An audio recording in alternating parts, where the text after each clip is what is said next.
perception on prostitution. They think that the pimps, what can you tell a woman, literally, bro, that's so immaculate, that's so cold, that makes her say, I'm going to go sell my body.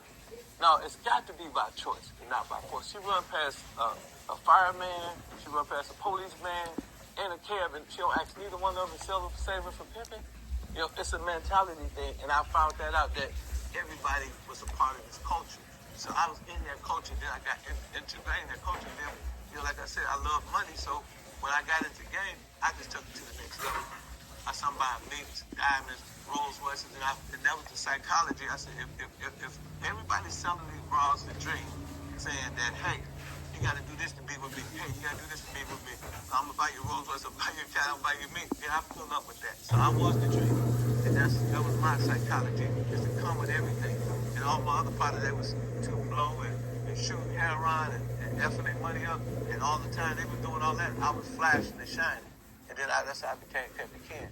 And then I started, just getting into the culture. I started taking guys' bras and guys taking my bras. It was just a lifestyle. And once I got totally embraced in the lifestyle, I was determined to be Pimp of the Year. I was determined to be Mac of the Year. And I won all of that. When I won international Mac of the Year in Las Vegas, that's when I said, I'm done. You know what I mean? I reached this is like the NBA. What we call the NBA, the National Pimp Association. I was the 2-3, the Mac of Jordan of the game. So I got out, when it was perfect timing, and I just left the game alone. And I just went on and started opening up businesses and started doing other things. But that's really how I got into it, just circumstances of events, being around these people. What is the odds of the pimp, the biggest pimp in Milwaukee, being your cellmate? You know what I'm saying? And giving you the game. What is the odds of the guy you hustling with, end up with 3 bras?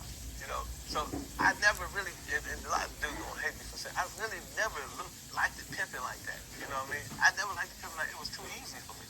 I like a challenge. So that's why I got into corporate America. That's why I started signing artists, and that's why I started giving people book deals like Boosie and Ice-T. And that's more where I'm at. I'm more like, I like mental stuff. I like to deal with the mind. Because I'm a Moorish American. More science means more sense. So even though I was out there in the streets, I was still reading the Moorish Quran. I was still reading, Dr.